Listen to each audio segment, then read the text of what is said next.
My name is Dan Schawbel. I'm the author of Back to Human and the host of 5 Questions with Dan Schawbel. Today on Dov Baron's show, we will talk about how technology is making us miserable and why we need to be more human. Stay tuned. Congratulations! You are tuned into Dov Baron's Leadership and Loyalty Show, the #1 podcast for Fortune 500 executives and those who are dedicated to creating a quantum leap in leadership. Your host, Dov Baron, is the founder of FullMontyLeadership.com. He's an executive mentor to leaders like you, a contributing writer for Entrepreneur Magazine, CEO World, and he's been featured on CNN, Fox, CBS, and many other notable sites. Dov Baron is an international business speaker who was named by Inc. magazine as one of the top 100 leadership speakers to hire. Now, over to Dov Baron. Welcome, dear friends, fans, and fellow aficionados of leadership excellence. Thank you for joining us on this episode of Dov Baron's Leadership and Loyalty Tips for Executives, part of the Full Monty interview series. I'm your host, Dov Baron, founder of Full Monty Leadership, and I'm here to assist you tapping into your deep greatness so you can reach that next level of clarity, focus, purpose, and profit in your business, your life, and your leadership impact. Today, we're going to take an insider look at how great leaders create a connection in an age of isolation. Remember, you can now chat about this episode or any of the episodes of our show on Facebook. We have our own Facebook page for the show. It's Dov Baron's Leadership and Loyalty Podcast. You can go there and chat about the show. If you're a new listener, a new viewer, thank you for joining us. Strap yourself in. We're about to go full Monty. Remember, you can now find us on iTunes, Spotify, iHeartRadio, or wherever you tune into podcasts. We always need your help in staying relevant, though, so please get yourself over to iTunes, rate, review, and subscribe to the show. When you do, please go back to that Facebook page, the Leadership and Loyalty Podcast, and tell us that you actually wrote your review, and maybe we'll give you a shout out on the live show. You can also find us on traditional terrestrial radio stations across the United States every Monday and Thursday, all the way from Las Vegas to Philadelphia. Also, you can find us by looking for us on Roku TV, where there's over 100,000 subscribers. And if you're a regular listener, big thank you to you for making us the #1 podcast globally for Fortune 500 listeners, with a potential reach of 2.5 to 4 million listeners for every single show. We're honored and grateful to be cited by Inc.com as the #1 podcast to make you a better leader. By the way, you can listen to us on Google Home and Alexa by simply saying, play Dov Baron's podcast. Again, thank you for sharing the show with everybody you know. All right, let's strip it down and dive right in. As a leader, whether you are a CEO, someone in the C-suite, sales leader, entrepreneur, or leader in any capacity, you probably know that the drive for excellence in the world of high achievement can lead to something that is potentially more damaging than smoking. Yes, I did say that. And that is isolation. So how can we most effectively establish meaningful human connections in an age where we are all relying more and more on technology? Well, stay tuned because you're about to find out. Our guest on this episode will reveal exactly how to do that. Dan Schawbel is a New York Times best-selling author, partner and research director at Fortune Workplace, and the founder of both Millennial Branding and WorkplaceTrends.com. He's the best-selling author of 2 career books, Promote Yourself and Me 2.0. The third book, that's the one that we're going to be talking about today, is Back to Human: How Great Leaders Create Connections in an Age of Isolation. Through his companies, he's conducted dozens of research studies and worked with major brands, including American Express, GE, Microsoft, Virgin, IBM, Coca Cola, and Oracle. Dan has interviewed over 2,000 of the world's most successful people, including Warren Buffett, Jessica Alba, Will.i.am, Michael Bloomberg, Chelsea Handler, Colin Powell, Sheryl Sandberg, and Arnold Schwarzenegger. That is a pretty mixed bag of people. In addition, he has written countless articles for Forbes, Fortune, Time, The Economist, Quartz, the World Economic Forum, Harvard Business Review, The Guardian, and has combined over 15 million views. He has been recognized on several lists, including Inc. magazine's 30 Under 30, Forbes 30 Under 30, Business Insider's 40 Under 40, Business Week's 20 Entrepreneurs You Should Follow. Ladies and gentlemen, please put your hands together and welcome Dan Schawbel! Thank you so much, Dov. Good to have you here, mate. Love it. Are you sure you weren't an actor in a previous life or a sports announcer? Yeah, I used to be the announcer for the WWF. I would believe it. Let's get ready to rumble. I also have microphone envy right now. Yours is like 10 times better. Well, we'll keep that between us boys. Now, you, as I said, you're considered one of today's most dynamic young entrepreneurs. Inc. magazine profiled you. You go out on you've been out on like 2,000 media outlets, including NBC's, The Today Show, even Fox and Friends. You've been on the Steve Harvey Show, the Wall Street Journal. And you look like you're about, 23. So tell 35. us. 35. Yeah, well, whatever you're taking, I'd like some of that. So tell us, you've really exploded into that world. Tell us, first of all, one of the things about entrepreneurs is they're always looking to get more visual. They're trying to, be seen more. You are very seen. You obviously have your expertise, but is there a clue you can give entrepreneurial listeners about getting that kind of exposure, getting out there in that way? It's interesting. I think there's two things that all successful entrepreneurs have in common. They want to be more successful. There's always a drive to become more successful. And then they want to be known for that success. And I knew that when I was, a recent college graduate. And so I'm like, okay, well, the best way to connect with people is to serve their needs. And the part of how I could serve their needs was to profile them and interview them. And so, over 2,000 since then. In terms of how you can get more publicity, I would say you need to know what your story is. What drives you to do what you do? Why are you the person to start that company? And be able to explain it very quickly, succinctly, and actually have passion behind it, right? So like anytime I talk about the books I do, my companies, the research studies, like you can tell that I'm so bought into it. It's who I am. Everything I've ever done is folded into the next thing. I never woke up one day and said, in 10 years, this is what I want to create.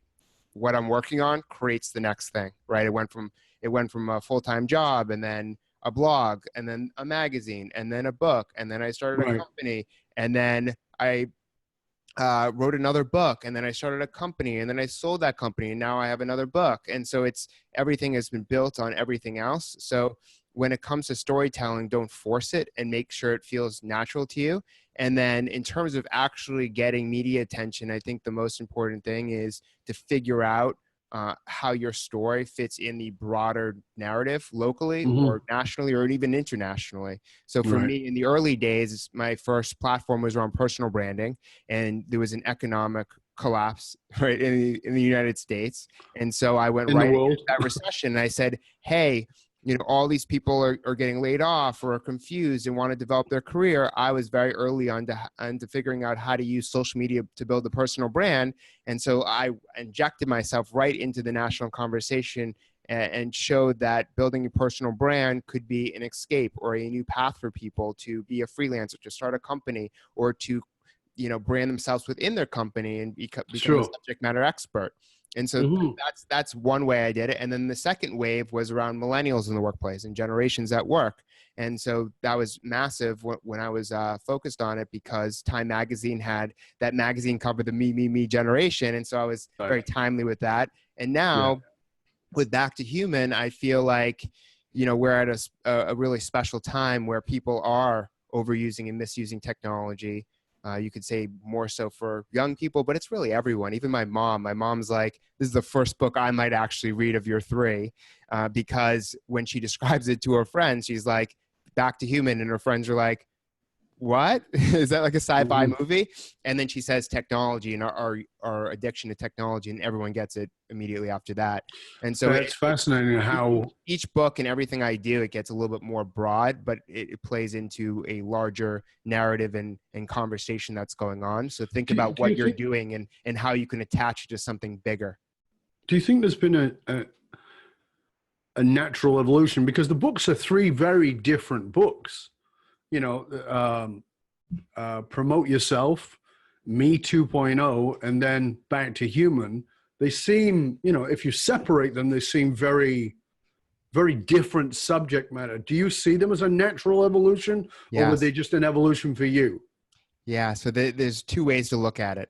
One is each book helps you get to the next phase of your career. So even though Me 2.0 was the first book on how to use social media to build your personal brand, it really was like how to get a job when you graduated school. Like I'm telling people how to interview and job search using Twitter, Facebook, and other social networks, and blogging and all those different technology tools that were in their infancy back then.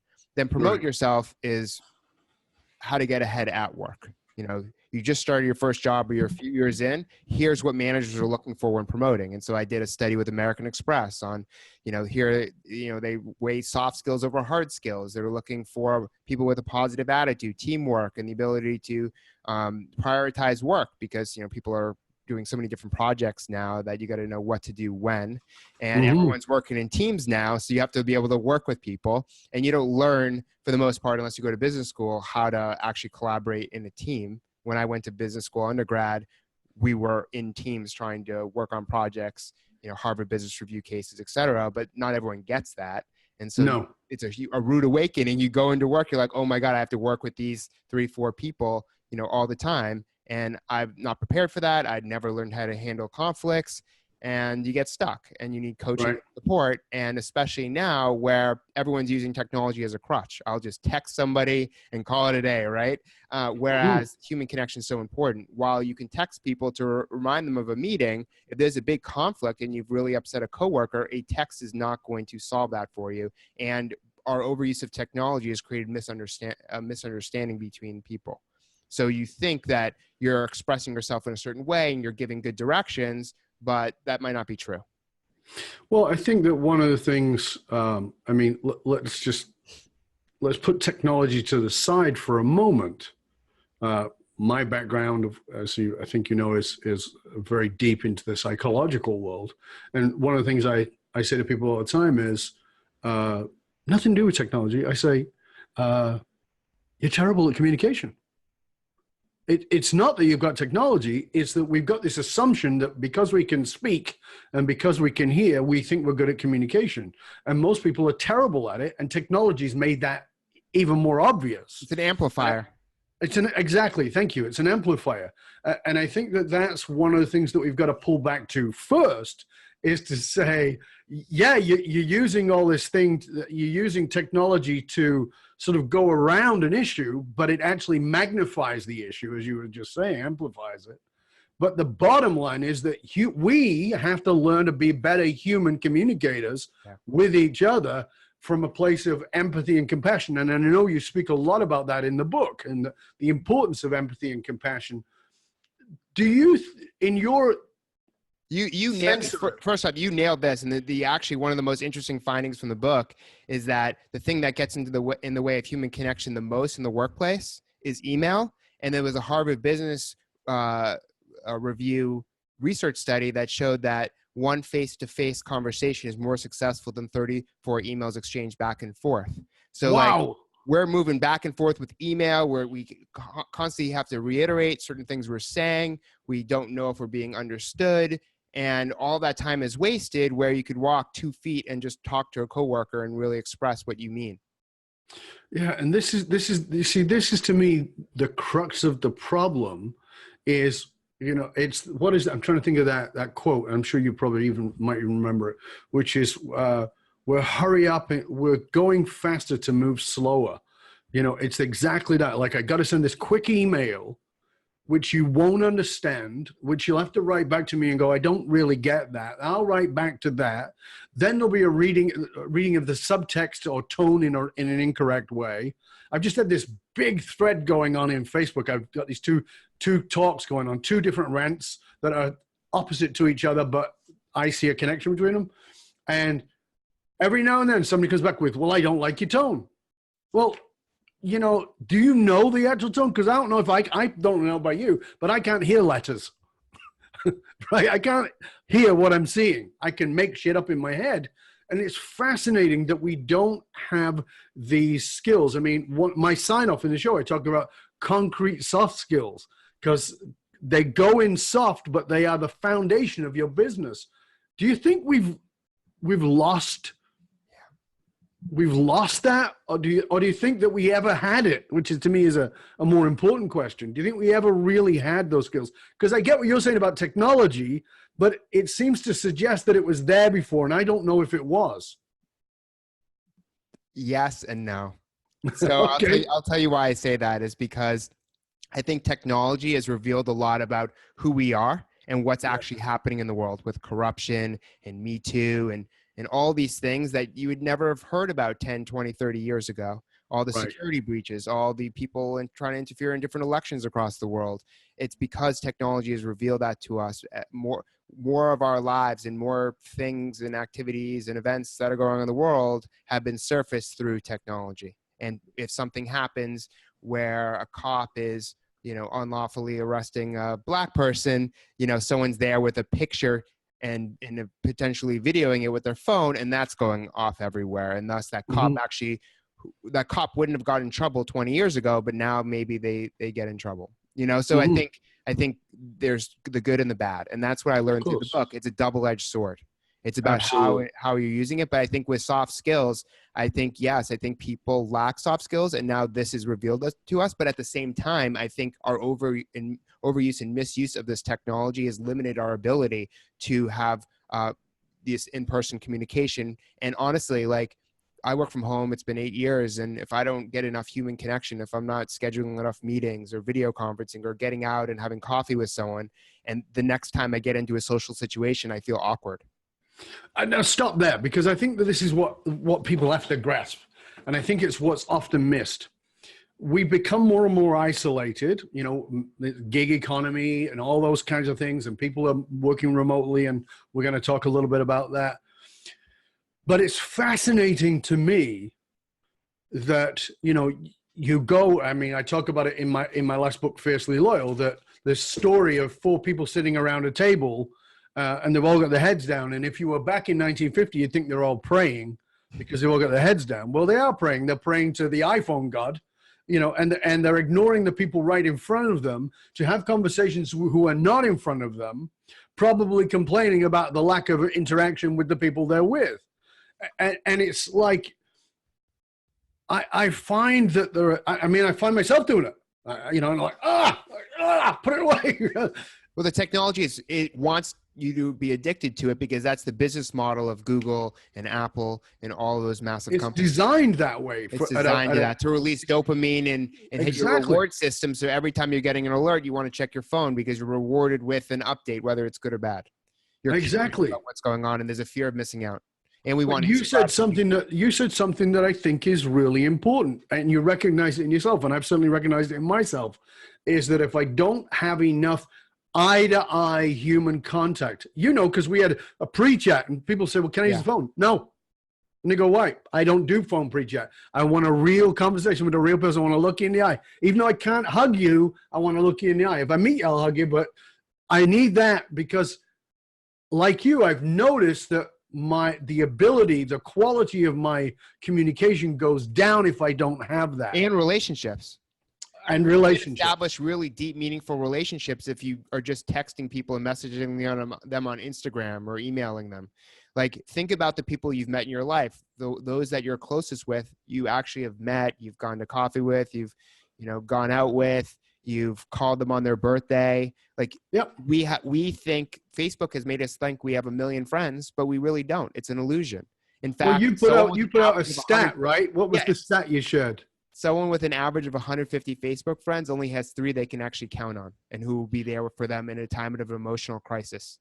So 150 friends equals 3 real friends. Yes. So just for a moment, as you're listening to this, as you're watching this, I want you to think about how many quote friends you have on Facebook, and that 1 in 50 might be a real friend. And I would suggest that as the numbers increase, the percentage of real friends goes down. So out of 150, you may have 3, but by the time you're at 3,000, it's not 1 in 50.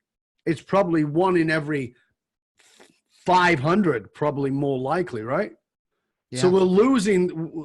It's this illusion of connection.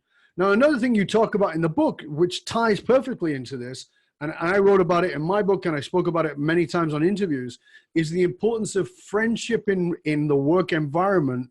Because one of the things I freaking love about millennials, and I've said this many times, is millennials have a very different idea of work-life balance than baby boomers. We, baby boomers, went to work. We wanted to leave at 5 because we wanted a work-life balance. Millennials understand, I ain't leaving at 5. That's not how it works. So when I'm at work, I want relationships.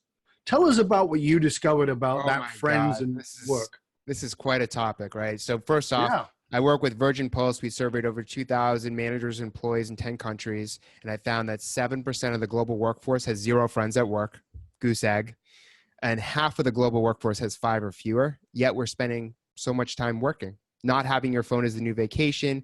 Most people answer business email outside the office. We have a third of the global workforce that works remote. Two-thirds are disengaged. So we're always, trying. We think we're connected. We're always working, and yet we're not establishing really good relationships with people. And if we don't have a good relationship with our boss and our coworkers, then what do you think our personal lives are going to be like? If you get yelled at by your boss, you're taking that home to your wife or husband, right? Or children or friends. And if you have a bad day in your personal life, that's going to affect your work. So people are people. We're humans, and what happens at work affects our personal. What happens in our personal life affects work. So that's why we really need to work with people that inspire us, that support us, and who are very empathetic, because that's going to make our whole lives so much better. We spend a third of our whole lives working. So we got to that's why I concentrate so much on improving workplace cultures, because if we can improve workplace cultures, make them safe and healthy and supportive, then someone's whole life is going to improve as a result. Yeah, I love that. Because we are working incredibly hard now, people are being burned out because we're working longer hours, no additional pay, leading to burnout, and turnover is half of all turnovers because of burnout. So because of all this, and because there's no limits to how much you're working now, we feel guilty when we're not responding to email on vacation or after work hours, and our bosses expect us to pick up the phone or respond to email. So there's no really constraints around that, except in France, where if you do that, you get fined. But for the most part, if you don't like who you're working with, you're spending so much time with them. So that's going to really hurt your life. And that's why I'm all about work friendships. And most of the people I interviewed for the book, I interviewed 100 young leaders from some of the best companies in the world. And most of them believe that work friendships are important, because a lot of them get invited to weddings, with team members, so it can be very social.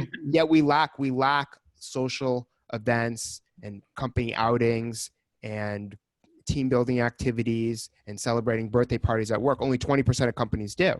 Yet in the study, we found that that's the most important thing to create a more healthy and social work environment where people are becoming friends, and that leads to higher productivity and lower attrition. Because as millennials, as you mentioned, and this was mentioned in the book too, millennials view their team as their work family and their boss as their work parent.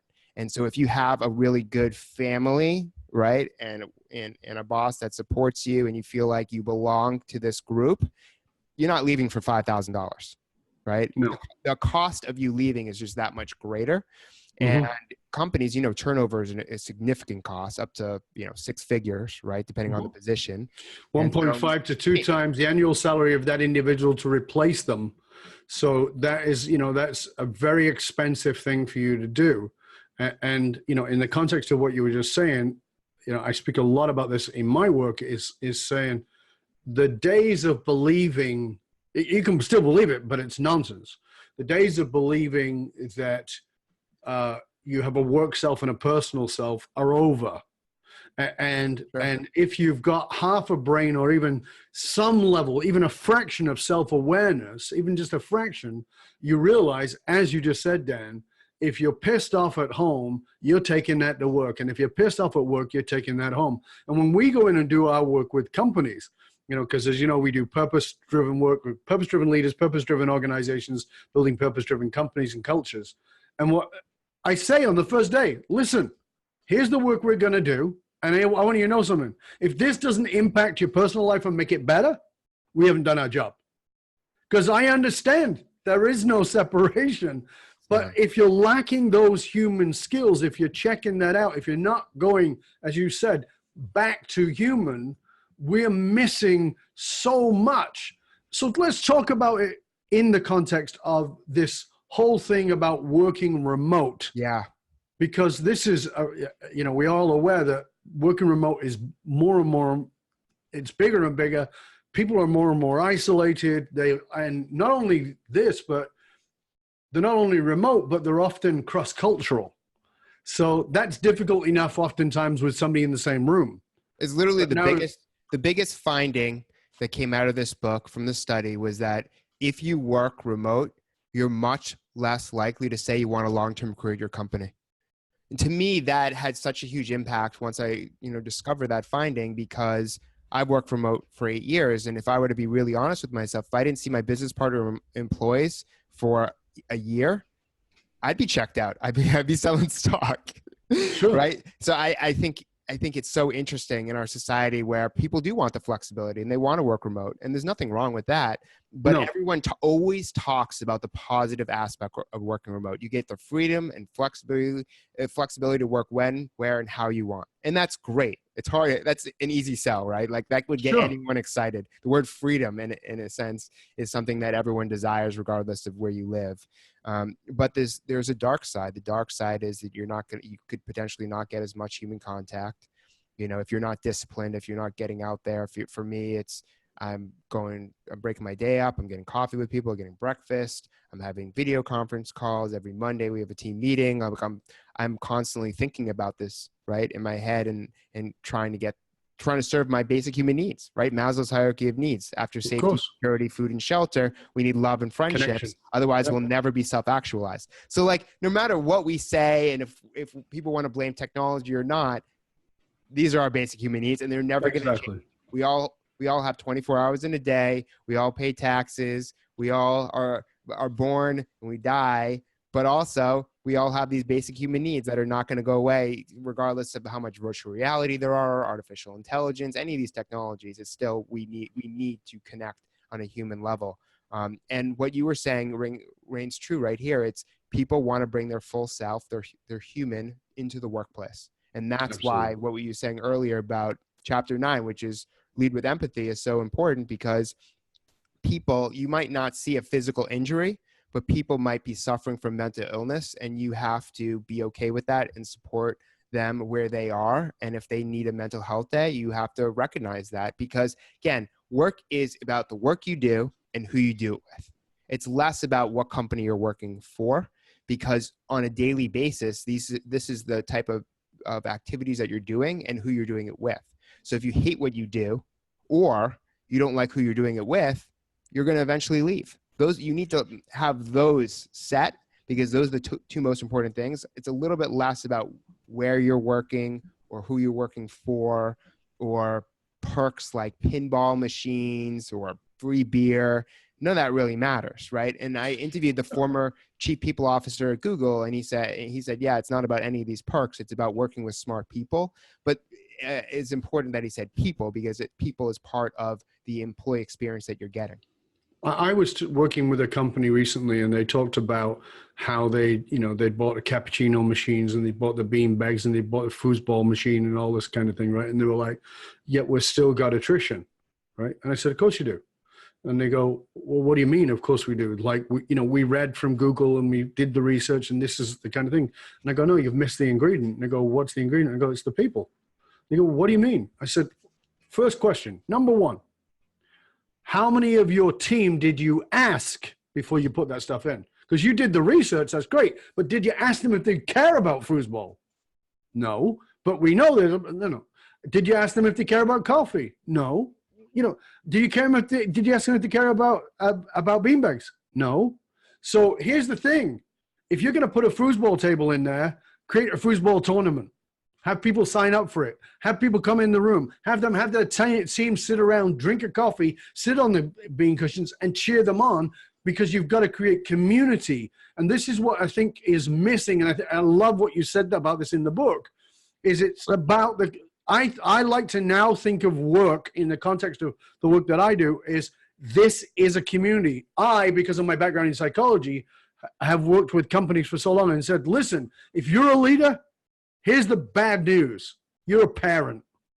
It sucks because you don't really want to be a parent. You want to be a leader. But that's what a leader is. It's parental.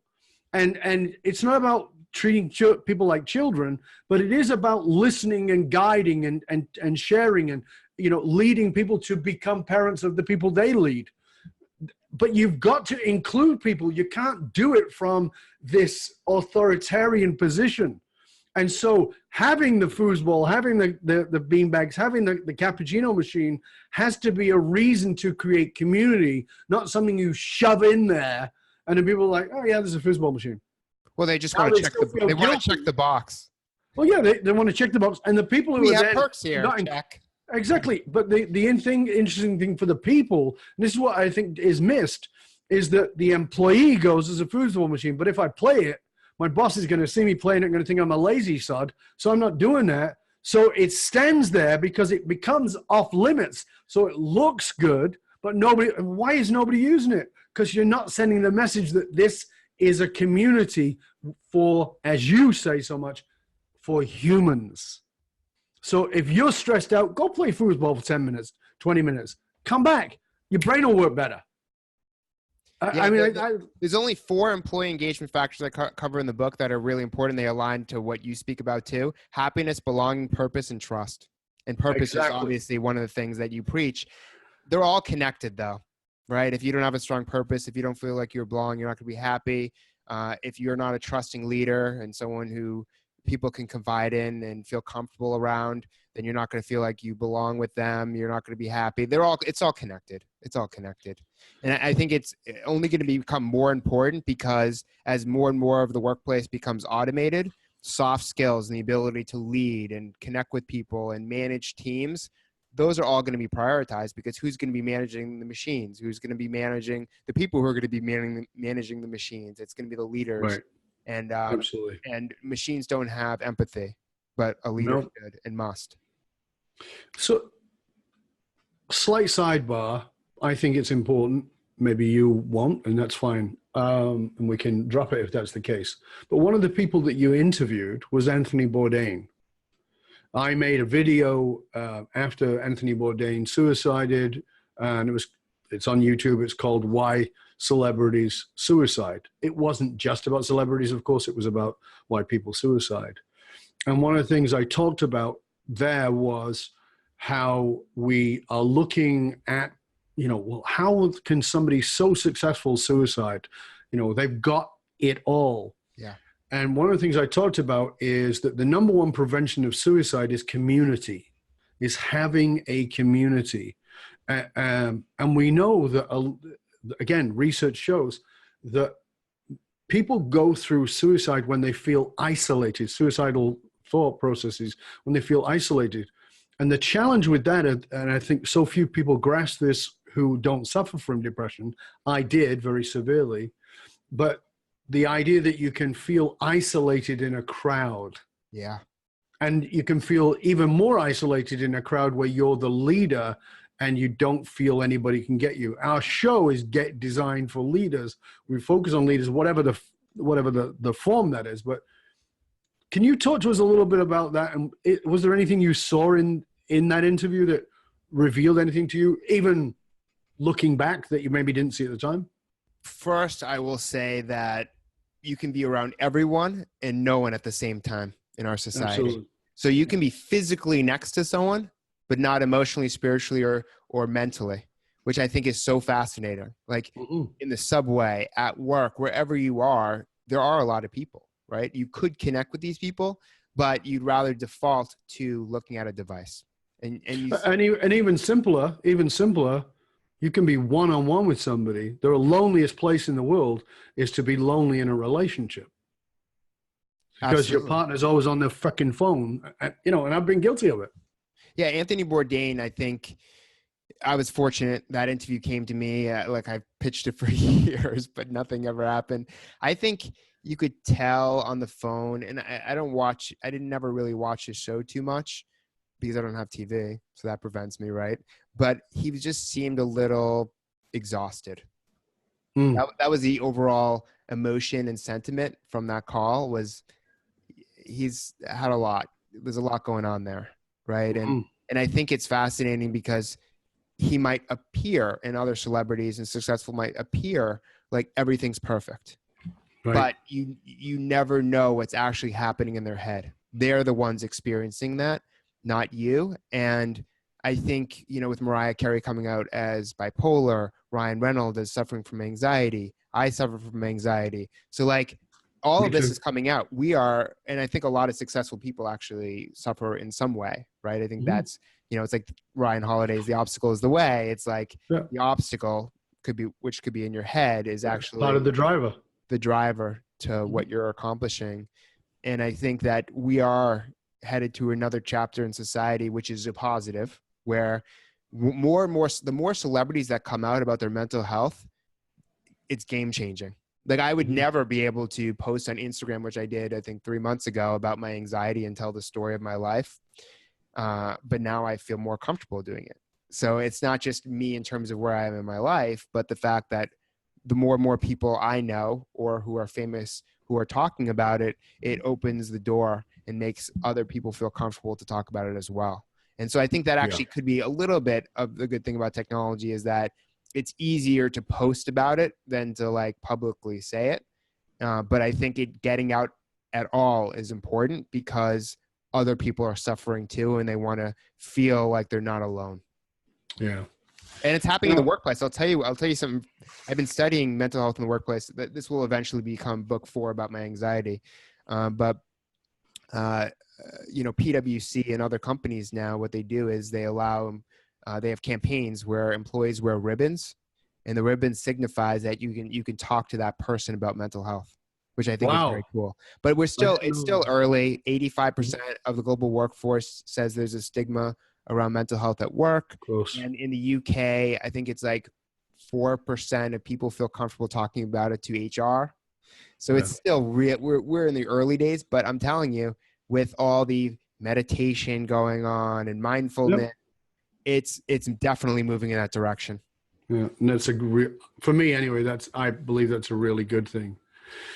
You, one of the chapters in the book is the focus on fulfillment. One of the things that as part of our byline is taking you from success to significance and onto fulfillment to create a legacy. You talk about fulfillment, focusing on fulfillment, and the 5 characteristics in the book. So talk to us a little bit about that, because I think that in my experience, people often confuse success with fulfillment, i.e., the reason I bring it up now is because we just talked about Anthony Bourdain, who had enormous success, and many successful people who have enormous success, but clearly lack fulfillment. Can you walk us through that a little bit, Dan? Yeah, I think it's interesting because we think that other people make us fulfilled all the time, but I think you can make other people fulfilled, but you have to focus on yourself first. Like you have to be selfish before you can be generous. If you're not in a healthy state, if you're not fulfilled, if you're not excited about work, if you're not doing leading or doing something that you enjoy and that you are challenging yourself with, you're not going to be able to inspire other people. They're not going to be able to get around your mission because you might not even know what that is. So it is about focusing on yourself first. Like I can help a lot. I know exactly what I want to do in life. Like things will change, but like I have a pretty good idea of who I am and what I can offer. And because of that, it's very easy for me to post twice a day on Instagram trying to inspire people because I'm good to go, right? And I think you feel the same way. It's like you've already accomplished a lot. You kind of have a good sense of who you are through all of this work and all these experiences and meeting people and doing all these workshops. And because of that, you have clarity, and therefore you can transfer that clarity to inspiration for others. That's why I totally believe that this is why it's chapter 1, because it sets up the whole book. So the book starts with focus on fulfillment. It ends with like improving the employee experience. And employee experience is very holistic. It counts for everything. So it talks about everything that I'm dealing with here. And in terms of fulfillment, I think it is about having a connection with yourself, a connection with others, really having clarity for, what you're looking to accomplish and how other people can be part of that once you know what that is. And then having values. I think if you're looking for a job or if you're looking to lead, regardless of your position, it's about knowing who you are, knowing who you're not, and thinking about what you value and then communicating those values to others, right? And they have to be authentic. I know this word gets used a lot, but it has to be real. Like you can't fake it, because eventually people, especially in our transparent world driven by technology, people are going to figure that out. So it's much better to just take a stand. This is who I am. This is who I'm not. This is what I'm willing to do. This is what I'm not willing to do. And these are the type of people I want to surround myself with, because I'm telling you, this has been very interesting the past 6 months. I'm like, okay, why am I friends with, I'll give you an example. My friend Shane Snow, he wrote Dream Team's very successful entrepreneur. I'm friends with him because we have the same values. Right. But we come from different environments and backgrounds. So we connect on an emotional basis, but he challenges me intellectually because he comes from a whole different world. He was born in Idaho with 10 siblings, right? And then his whole life has been very different than me. So I can learn from him, but at the same time, underneath, we have similar values, so we can connect on a human level. And so that's how I think about friendships now, and everyone I'm friends with. They have to be different, but have core values that are the same. And then you brought up something there that's interesting. I mean, it's a whole other show. Okay, so I just get into that. Stay tuned. Right. So well, it just is, because the truth of the matter is that you need to surround yourself with people who will challenge you to grow. And we live in a social media world. This is part of the post I just wrote, that feeds you the bubble. And we used to talk about the left bubble and the right bubble. Now there's the personal bubble. And social media has an algorithm that feeds you more of whatever it is you believe. And if you believe stupid shit, it just keeps feeding you stupid shit that doesn't open you up. And as humans, we tend to want to surround ourselves with people who think the same way as we do. And you're never going to get better by surrounding yourself with people who believe you do. I watch Fox. People go, you watch Fox? I watch Fox. I watch CNN. I watch Al Jazeera. I watch RT. I watch the BBC. I have independent journalists that I read. And people go, you're so knowledgeable. Yeah, because I'm taking in many different aspects. I read far right. I read far left, and everything in between, because some of the stuff I think is completely nuts. But then I read something and I go, that's a valid point. I may not agree with where it's coming from, but it is a valid point. And I think that I think that technology's made us lazy. Yes. 100%. Intellectually lazy. Yes. Well, that's what's happening politically. It's happening socially, is people want to follow others or read sources that confirm their current beliefs and then don't challenge them. And on social media, it's very easy to do that. You just follow certain Facebook accounts, Twitter accounts, Instagram accounts, news sources, and you shut yourself off to everything else. It's so interesting. I have a friend who was like, I don't know if I want to take my husband's last name. I might just want to keep mine. And, you could judge her however you want. But what she did is she typed that in to Google. And what do you think? There was an article that confirmed her belief that she should do it. Of course. But if she typed in something else, it would have confirmed a different belief why she shouldn't do it. That's the algorithm. You get what you want because Google wants to serve you what you want. Exactly. And that's the greatest trap at a human level when we're dealing with, so we dismiss people constantly. We dismiss people because they don't agree with us, instead of saying, how is this person challenging me to think at a deeper level, at a greater level, to expand myself. I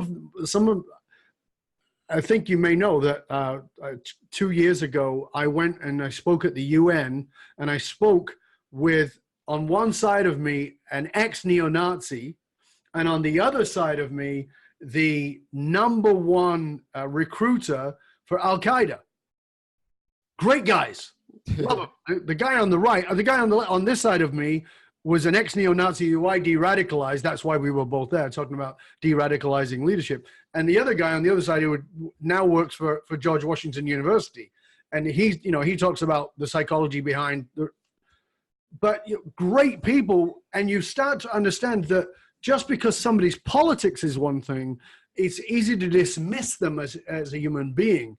And this is where we come back to empathy and compassion and understanding. Like for me, I can't say enough about the importance of emotional intelligence in leadership, but it's still pretty fringe. It's still pretty like, yeah, that's the HR department. No, the HR department is now your legal department. I call HR department the pre-legal department. You put them through HR to make sure we don't end up in legal. But we as leaders have a responsibility to be the humans, and that's what I loved about your book. It's calling us back to be human leaders first, right? So yeah, because we want to be connected with other humans. Exactly. Whether we're consciously thinking about it or not, that's what we actually want inside. Now, I recently wrote a book called One Red Thread. It talks about purpose and how we find our purpose in our lives. And one of the things I like to know is, not everybody does know, but I'm guessing with your self-inquiry, what would you say is that single thread that has connected everything that you've done throughout your life? What seems to be that common red thread that runs through your life? Well, my mission statement is to help my generation from student to CEO. So that's on the top of my website. That gives me clarity of, okay, I don't have to think of what's next or what am I doing on a daily basis. I'm just, I'm going along with this. This is the leadership book. Half of people my age have a management title and above, 5% have a director title and above. This is what I'm meant to do at this time period. I have great clarity around that. In terms of what I've been through though, it is great struggle, enormous persistence, and then an accomplishment. And it's always resets. I always start with almost pretty much zero, and then I have to build up again. Instagram, I started with 4,000. I'm up to 33,000. My blog, I started with zero, no comments, no traffic, nothing. Built that up to over 1 million readers. So like everything in my life has been tough, even though people would perceive it to be easy. My first job out of school, I had an incredible resume. I had a 2-page resume, 8 internships, 7 leadership positions on campus, straight A's, my own business, anything you could possibly think of, I had on my resume. And it still took me 8 months, meeting 15 people for 3 different jobs to get my first job when I graduated. So like, it's always been hard. I didn't get into my college of choice, early decision. I got in, I was deferred, but during that time period, I interviewed on campus. I wrote them a letter. I got straight A's my last semester. So it's always been like this. So that's the thread in terms of like my life is it's ups and downs. Every book was rejected by every publisher besides one. I like almost feel like I barely get each deal. And so, but at the same time, it makes you grateful. It makes you appreciate it more. If things come easy, you're not as excited about them, but it is all storytelling psychologically in your head. And when you go to tell others who will potentially be inspired by the hardships you've overcome over the years. Yeah. Well, we all know the overnight success usually takes 10 years. He came out of nowhere. Exactly. The new one who came out of nowhere, and it kind of feels like this, is Rachel Hollis. So she's like crushing it in the self-help community. She's the #1 book in like at least the country. And it feels like she came out of nowhere because I had never heard her name before. But Right. of course, there's the longer backstory of starting a blog, Of course. traffic. Somebody said to me very recently, wow, you've really exploded. And I'm like, really? I'm like, really? I don't, oh yeah, I see you everywhere. I'm like, oh, okay. And they said, how long have you been doing this? 34 years. Just, new kid in the block. It's crazy. One of the things that I believe about accept it, because in 10 years, it's going to be the same thing. And you're going to say, I've been doing this for 45 years. Exactly. Right. So here's the thing. As leaders, I believe that we must commit to continuous growth and development. And I think that the great trap in leadership is to think I'm there. And it's one of the questions I like to ask my guests, because I think that people often can look at people like yourself, Dan, and many others and go, wow, you're there. Tell us something that you're still working on in yourself, in who you are and how you're trying to grow and develop. What is a challenge for you that you're still working on overcoming and becoming better at, whether that's personal or business or anyway? So this is going to sound pretty funny, but over the past year, I would say I've been much more open about my psychology, mental illness, and things that I've kind of suffered through. And the way I started to put myself out there and talk about it was I would go on dates with girls. And this, I didn't like intend for this to happen. It just kind of naturally happened. So it wasn't planned because that would be really bizarre, but I'd be on dates with girls. And if I knew I wasn't interested in them, I would talk about it because I'd have nothing to lose. That's my little hack of being more vulnerable is you really feel like you have nothing to lose. You're with a stranger you know you're never going to see again because you're not into them. Just talk about it. And then after a few times doing that, then I just opened up to more and more people and it just became more comfortable. So that was my hack to become more vulnerable. Fascinating. That is fascinating. I love it. That's actually a really cool hack. Like, yeah. I'm not interested in this job, so I want $500,000 a year because I need to learn to own my value. So yeah, I want $500,000 a year. I don't want the job anyway. So yeah, it's actually a really good idea. That's fabulous. Thank you. So as we come towards the end of this show, what's a guilty pleasure for Dan? Guilty pleasure is...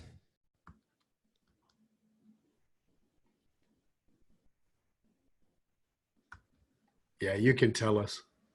We won't tell anybody. It'll just be between the two of us. And everyone here. I don't know. I don't have as many as I used to. I had more, but now I guess I'm too straight edge.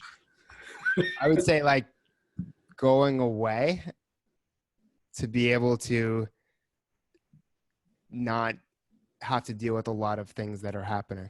So escaping, traveling, going to, for instance, Costa Rica. I think that's a guilty pleasure because when I was there, I wasn't really doing that much work. I was just kind of in my own world. And I think that everyone needs to escape in order to, one, appreciate where they're currently living, two, challenge yourself, take yourself out of your comfort zone. Like I rappelled down a 250-foot waterfall, right? And that was pretty big for me because I have a fear of heights.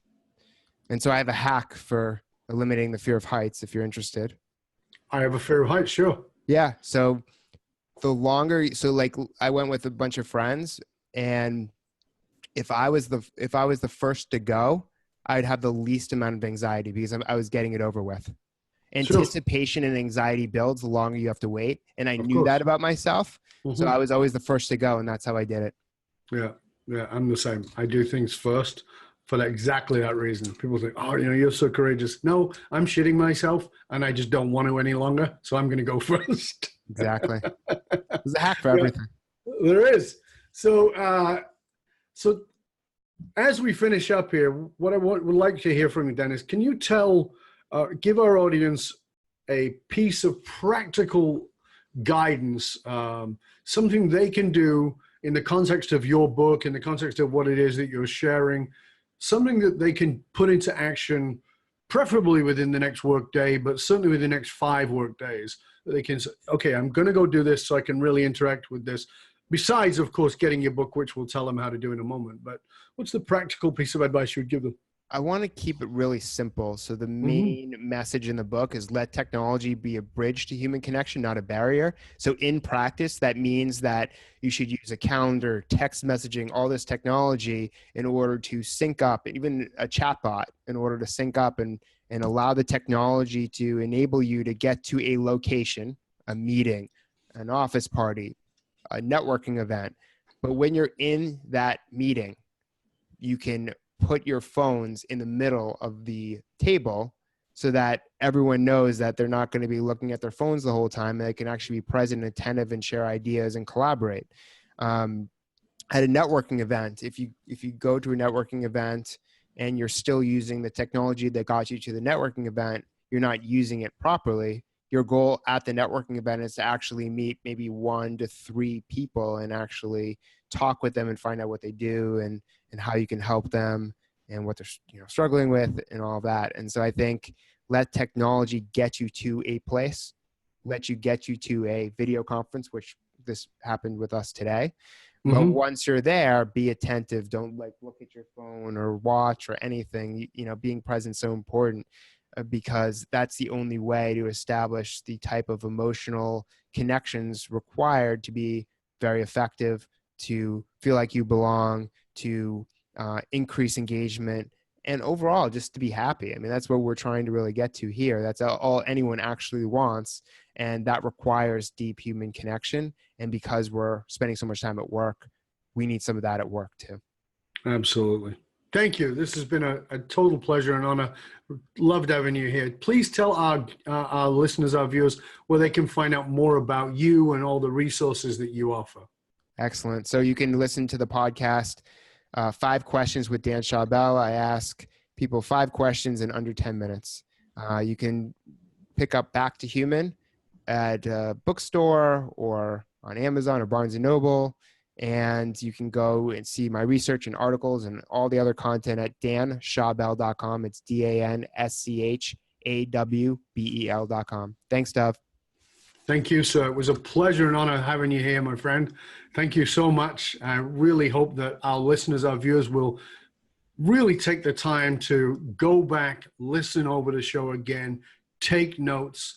But the central message, the central message is use technology to allow you to be more human, not less. Is that it? That's it. Thank you, sure sir. You didn't write the book. You'll write the sequel. Definitely, you and I got a lot in common on this area. There's a lot of stuff to play with between us. Thank you again for being on. And for you, dear listener, please remember that you can chat about the show that you've just been listening to or past episodes by going on Facebook and finding the group, the Dov Baron Leadership and Loyalty Podcast. If you go there, you can talk about this show. You can talk with some of our guests and some of our other listeners. And remember, the research consistently shows that one of the biggest challenges facing the most successful companies can be somewhat counterintuitive, in that these fast-growing companies often hit a point where they realize they're spending a fortune attracting, training, and developing talent, only to have them leave at an alarming rate. It's exactly what Dan's been talking about today. If you are sick of investing in training and developing of your talent, only have them leave you before you get a return on your investment, then come talk to us at fullmontyleadership.com, where we provide you with the essential leadership skills to rekindle and amplify the hidden loyalty assets inside of your organization by tapping into purpose. fullmontyleadership.com/consulting. We provide you with the concrete soft skills to get you and your organization to the top and keep you there. Why? Because you can't outsource authenticity. Also remember, you can stop by the Matrix. Go to matrix.fullmontyleadership.com. You don't need a www, just matrix.fullmontyleadership.com and get your authentic leadership self-assessment tool. It's valued at $197. It's absolutely free to you. It'll show you where the real strengths are in your leadership and where you need to tighten it up a little bit. And also remember, you can find us on Google Play and Alexa by just simply saying, play Dov Baron Podcast. Thank you for sharing the show with everybody you know. Till next time, stay curious, my friend. Stay curious about how you can use technology to be more human, not less. I'm Dov Baron. I'm here to assist you tapping into your deep greatness to reach that next level of clarity, focus, purpose, and profit in your business, your life, and your leadership impact. And I am out.